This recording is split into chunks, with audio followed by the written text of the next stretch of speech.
जी hello guys, welcome back. कैसे आप सब दोस्तों। आज की वीडियो में एक बहुत बड़ी खबर लेके आया हूँ आप दोस्तों के लिए, स्पेशली उन भाइयों के लिए जो यूरोप आने के ख्वाहिशमंद हैं, या वो मेरे भाई जो ऑलरेडी यूरोप में रहते हैं और वो लीगल होना चाहते हैं। उनका जो लीगल स्टेटस है वो खो चुके हैं, और या वो जिस कंट्री में रह रहे हैं वहाँ पे वो अपना जो स्टे है वो कंटिन्यू नहीं करना चाहते, और वो स्किप करके किसी दूसरे कंट्री जाने के लिए इंटरेस्टेड हैं। तो ये वीडियो उन तमाम दोस्तों के लिए बहुत इंपॉर्टेंट होने वाली है, क्योंकि आज की इस वीडियो के अंदर गाइज मैं आपको स्पेनिश गवर्नमेंट के कुछ ऐसे नए लॉज जो उन्होंने इंप्लीमेंट किए हैं वो बताने जा रहा हूँ, जो कि आप लोगों के लिए बहुत बेनिफिशियल साबित हो सकते हैं आने वाले वक्त के अंदर। तो सबसे पहले गाइज मैं आपको ये बताता चलूँ कि इस वक्त यूरोप की जो सिचुएशन चल रही है ओवरऑल, वो माइग्रेंट्स के हक़ में या उन लोगों के हक़ में जो नॉन यूरोपियन कंट्री से आके यहाँ पे आबाद होते हैं, उनके हक़ में इतनी बेहतर सिचुएशन नहीं चल रही। आप पूरे यूरोप को कंपेयर कर लें तो कोई भी कंट्री आपको ऐसा नहीं मिलेगा, सिवाय चंद कंट्रीज़ के जिन्होंने अपनी इमिग्रेशन पॉलिसीज़ काफ़ी फ्लेक्सिबल रखी हुई हैं, और वहाँ पे आके आप अपने डॉक्यूमेंटेशन वगैरह करवा सकते हैं। नॉर्मली जो बड़े कंट्रीज़ हैं शेंजन के, वो यही चाहते हैं कि माइग्रेंट्स की तादाद को कम से कम किया जाए, और स्पेशली जो इलीगल माइग्रेंट्स हैं उनको बिल्कुल दीवार से लगा दिया जाए, और नए जो एप्लीकेशंस हैं उनको एक्सेप्ट ना किया जाए। तो इसी चीज़ का सबूत आपको मिलता है जब पुर्तगाल ने आर्टिकल 88 और 89 को बंद किया था, या जिस तरीके से हंगरी ने नॉन यूरोपियन कंट्रीज़ के लिए वर्क वीज़ास के ऊपर मुकम्मल पाबंदी लगा रखी है, और सिवाय चंद कंट्रीज़ के वो किसी को भी वर्क परमिट इशू नहीं कर रहे। इसी तरीके से और भी काफ़ी सारी कंट्रीज़ हैं जिन्होंने बांग्लादेश के ऊपर या पाकिस्तान या श्रीलंकन के ऊपर पाबंदियां लगा रखी हैं। तो ऐसे माहौल के अंदर गाइस स्पेनिश गवर्नमेंट स्टिल आप लोगों के लिए बहुत बढ़िया प्रोग्राम लेके आई है, और ये कौन से प्रोग्राम है और कैसे आप लोग इनसे फ़ायदा उठा सकते हैं। अब ज़्यादा टाइम आपका वेस्ट नहीं करूँगा, मैं स्टेप बाय स्टेप आपको बताता चलूँ कि ये कोई 5-6 किस्म के नए मेन कवानीन के अंदर तब्दीली की गई है, जिसके अंदर जो सबसे बड़ा बेनिफिट होगा वो उन लोगों को होगा जो स्पेन के अंदर इम्पाद्रमेंटो करवाते हैं। यानी कि स्पेन के अंदर जो लोग आके अपनी पादरोन, जो आप सादा लफ्ज़ों में समझते हो कि पादरोन करवा लेते हैं, तो उन लोगों को सबसे बड़ा फ़ायदा ये होगा इसमें कि पहले जो आप लोग पादरोन करवाते थे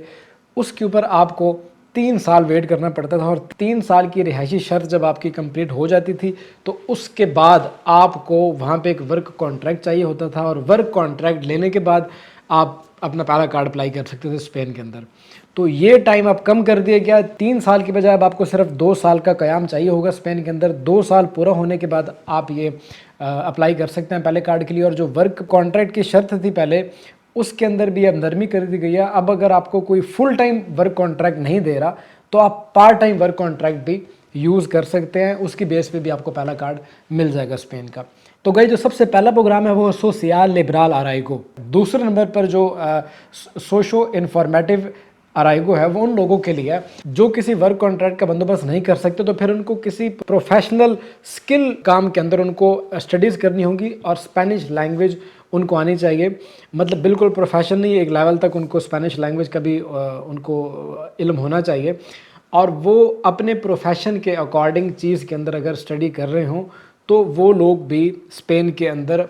2 साल के क़याम के बाद पहला रेजिडेंस कार्ड अप्लाई कर पाएंगे। इसके बाद गाइस जो तीसरे नंबर पर प्रोग्राम है वो है सेकंड चांस अराइगो। ये उन लोगों के लिए है जो स्पेन के अंदर अपनी पादरोन करवा के उन्होंने अपना टाइम पूरा किया, लेकिन वो कॉन्ट्रैक्ट नहीं मैनेज कर पाए, तो उन लोगों को स्पेनिश गवर्नमेंट सेकंड चांस देती है, सेकंड चांस अराइगो। तो वो उसके तहत भी स्पेन के अंदर डॉक्यूमेंटेशन अपनी करवा सकते हैं। इसके बाद गाइस जो चौथा नंबर पर प्रोग्राम है, और जो मैं समझता हूँ कि ये सबसे बड़ा प्रोग्राम है, वो ये है कि अगर कोई बंदा स्पेन का सिटीज़न हो जाता है, उसके पास स्पेनिश पासपोर्ट आ जाता है,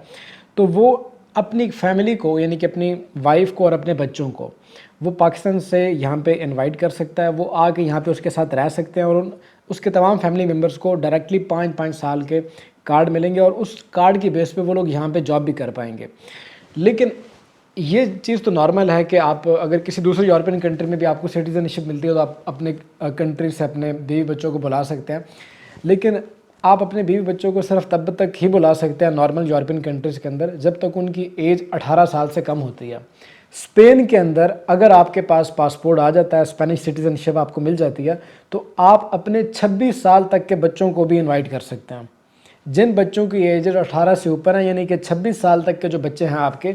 वो आपकी रीयूनिफिकेशन के अंदर आएंगे, और आप उनको इनवाइट कर सकते हैं, स्पेन आ सकते हैं आपके बच्चे, और उनको 5 साल का कार्ड मिलेगा, और उस कार्ड की बेस पे वो यहाँ पे जॉब करने के लिए भी एलिजिबल होंगे। इसके बाद गाइस 5वें नंबर पर उन लोगों को बेनिफिट है जो स्पेन के अंदर किसी स्पेनिश सिटीज़न के साथ रिलेशनशिप के अंदर है और वो वैसे स्पेन के अंदर इलीगल है या उनके पास डॉक्यूमेंट्स नहीं है। तो ऐसा कोई भी बंदा जो किसी स्पेनिश सिटीज़न बंदे के साथ रिलेशनशिप में है पिछले 12 महीने से यानी कि 1 साल से, या फिर उनका कोई बच्चा है टुगेदर, तो उसकी बेस पे भी वो डॉक्यूमेंट ले सकते हैं स्पेन के अंदर, यानी कि रीयूनिफिकेशन के अंदर वो आ सकते हैं। 6ठे नंबर पर गाइस उन लोगों के लिए बेनिफिट है जो कि स्पेन के अंदर या यूरोप के अंदर आके अपना असाइलम अप्लाई करते हैं और उनका असाइलम अगर रिजेक्ट हो जाता है, या इवन कि अगर उन्होंने स्पेन में भी अपना असाइलम अप्लाई किया और उनका असाइलम रिजेक्ट हो चुका है तो वो दोबारा अपील कर सकते हैं स्पेनिश गवर्नमेंट। अब इन नए जो उन्होंने कानून लागू किए हैं इनके तहत उनको वो दोबारा एकमोडेट करने की पाबंद होगी, दोबारा उनका केस नए सिरे से चालू किया जा सकता है। तो वो लोग जिन्होंने असाइलम कर रखा है स्पेन के अंदर या दूसरी यूरोपियन कंट्रीज़ में, उनका असाइलम रिजेक्ट हो चुका है, तो वो दोबारा स्पेन के अंदर अब अप्लाई कर सकते हैं, दोबारा अपील कर सकते हैं। और इसके साथ सबसे आखिर के अंदर गाइज़ उन बच्चों को बताता चलूँ जो स्टूडेंट्स वीज़ा पे आना चाहते हैं यूरोप के अंदर। तो गाइज़ नॉर्मली जो यूरोप के कंट्री में स्पेशली शेंजन के, तो वो अगर आप स्टडी वीज़ा पे आते हो तो आपको 1 हफ़्ते के अंदर 20 घंटे काम करना अलाउ होता है। और कुछ कंट्रीज़ के अंदर ये 25 घंटे भी है, 28 भी है, लेकिन स्पेनिश गवर्नमेंट आपको ये राइट देती है कि आप स्पेन में लीगली, अगर आप स्टूडेंट वीज़ा पे आएँ तो आप लीगली 30 घंटे 1 हफ़्ते में काम कर सकते हो, आप एलिजिबल हो 30 घंटे काम करने के लिए। इसके बरक्स गाइस चेक रिपब्लिक में वर्क वीज़ा वाले जो लोग हैं जो वर्क वीज़ा लेके आते हैं वो 37 घंटे काम करते हैं, 37 साढ़े 37 घंटे 1 हफ्ते में वो काम करते हैं। तो स्पेन के अंदर स्टूडेंट्स भी 30 घंटे काम कर सकते हैं। ये बहुत बड़ी खबर है गाइस। जहाँ यूरोप के अंदर प्रोटेस्ट हो रहे हैं माइग्रेंट्स के ख़िलाफ़, हर मुल्क के अंदर प्रोटेस्ट हो रहे हैं कि इनको निकाला जाए, और मुख्तलिफ़ कंट्रीज़ के अंदर तो जो पॉलिटिक्स कंपेन्स होती हैं वो होती हैं माइग्रेशन के नाम पे। इस पूरे सिनेरियो के अंदर, आजकल के माहौल के अंदर, अगर कोई कंट्री आपको इतने बड़े तरीके से वेलकम कर रहा है तो आई थिंक ये अप्रिशिएट करना चाहिए हमें स्पेनिश गवर्नमेंट के इस इकदाम को, क्योंकि फ़िलहाल यूरोप के अंदर और कोई भी ऐसा कंट्री नहीं है जो इतने बड़े पैमाने पे